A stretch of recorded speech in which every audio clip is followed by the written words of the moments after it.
This is Physics 1020 and 1090. This is a lecture from Monday, March 23. We're still in chapter 25, Optical Instruments. This is the second video for Monday, and we're going to talk about visual acuity. What's that word mean, acuity mean? Well, that means how much we can resolve, how well we can resolve distant objects using our own vision. And the limiting factor ultimately is going to be the diffraction of light. So let's take a look at what we mean. Okay, we're going to have our model of the eye that we talked about before, but we're going to add something in. Here's our lens, here's our retina, but we also have something in front of the lens, your pupil. Pupil is basically an aperture, has a hole in the middle, so it blocks the light except the light that goes into the center through the aperture hole. Now the hole here has a diameter of roughly 3 millimeters, or in terms of the radius, a radius of about 15 millimeters. Of course, that can change a little bit depending on the brightness level, but let's just take 3 millimeters as our canonical example. Light going through an aperture like that is going to undergo diffraction. So we're eventually going to be diffracted. What we're going to find is we're not going to get a true image on the retina. We're going to get a little diffraction pattern. And the question is, how well can we resolve two close objects onto the retina? And we discussed this in a previous class. We came up with a Rayleigh criterion. The Rayleigh criteria basically says how close, the minimum angle that you can still resolve two objects as being two distinct objects rather than just one big refraction blur. And it's roughly 1.22 times the wavelength of the light divided by the radius of the aperture. So let's calculate what this is for the eye. You have a minimum angle is roughly 1.22 times a typical wavelength. Let's use green light, sort of in the middle of the spectrum, about 550 nanometers green light, divided by the radius of the aperture, which is the pupil of the eye, 1.55. Well, we have to convert those nanometers to 10 to the minus 9 meters, convert those millimeters to 10 to the minus 3 millimeters, and we do the calculation, and what we get is 0.00045. Now this equation comes out with the angle in radians. So if you're using this equation for finding the minimum angle, remember that this is the angle in radians.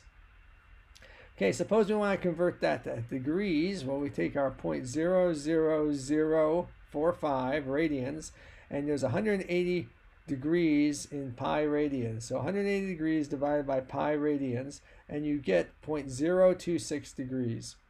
Sometimes people specify a small fraction of a degree by dividing a degree into 60 minutes. Just like an hour is divided into 60 minutes, you can divide 1 degree into 60 minutes. And so if you have this angle, 0.026 degrees, that corresponds to 1.6 minutes of arc. Is that a lot? That's your visual acuity for a normal person. Is that good or bad? Well, first of all, it's not going to be exactly your visual acuity because there's other things besides diffraction. For instance, just the spacing of your rods and cones. You can have imperfections in your eye. You can have the fact that you're using white light, so you're using a variety of wavelengths. So some waves, the longer waves may have a larger minimum separations. And you can have that the size of the pupil can change. So that's going to change your visual acuity. But let's take this as being a sort of average number, 1.6 minutes of arc. Is that good or bad? Well, we need a benchmark. Benchmark is going to be the full moon. The full moon subtends an arc of about 31 minutes of arc in the sky. So we have 1.6, so we can easily see the full moon. And that doesn't surprise people with decent vision at all can easily resolve the full moon. In fact, our resolution is about 1/20th of the full moon. So you should be able to resolve features down to about 1/20th the resolution of the full moon. Now there's a way you can test your visual acuity. It's just kind of a rule of thumb test. That's to look up at the Big Dipper. The Big Dipper consists of a bunch of stars that we've all seen. So one of your homework assignments is to go out sometime and look at the Big Dipper on a clear night. And in the second star from the end of the handle, this star right here, is actually a double star. Mysore and Alcor, 2 stars.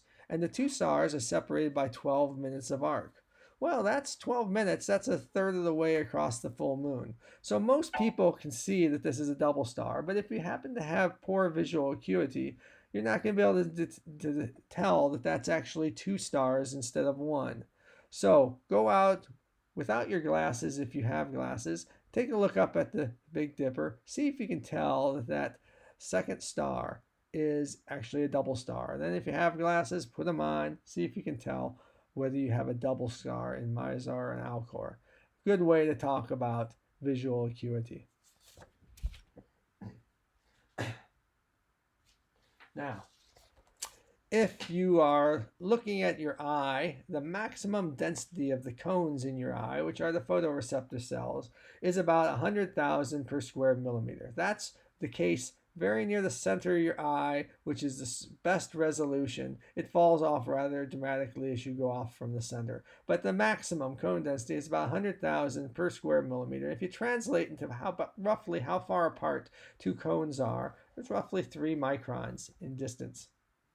Well, let's figure out what 1.6 millimeters of arc means for distance on the retina. So we'll just use a simple approximation. We'll use this angle, theta, which is the angle which will convert to radians, those 0.00045 radians, times the distance, which was 3 centimeters. So if you want to know the angle that it subtends, for small angles, the approximation is you just multiply the angle by the distance, 3 centimeters, and that gives you the distance on the retina that the 2 points are apart.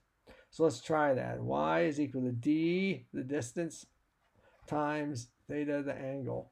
Okay, the distance is 3 centimeters, which is 30 millimeters, which is 30,000 microns, times the angle is 0.00045 radians.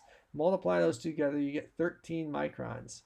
So the sort of minimum distance that we can resolve corresponds to about objects that have images 13 microns apart on the retina. So this maximum cone density is actually below that, so we should be able to have enough cones to be able to resolve objects at the diffraction limit.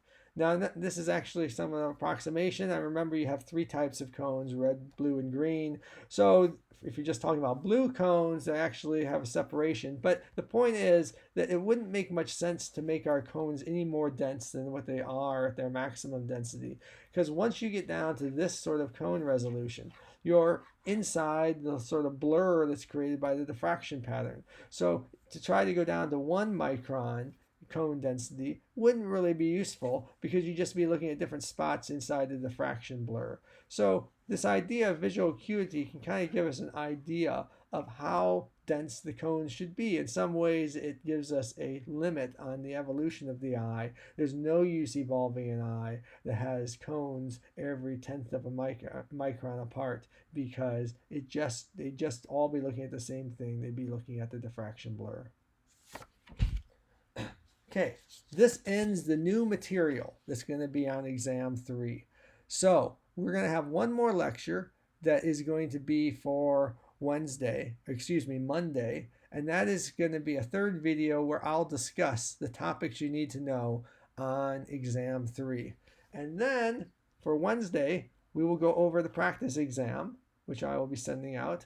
And finally, on Friday, we will have exam 3. So that's the game plan, and then we'll move on to the next chapter. Remember, no lecture on special relativity. We'll be skipping that chapter, so that will not be on the exam.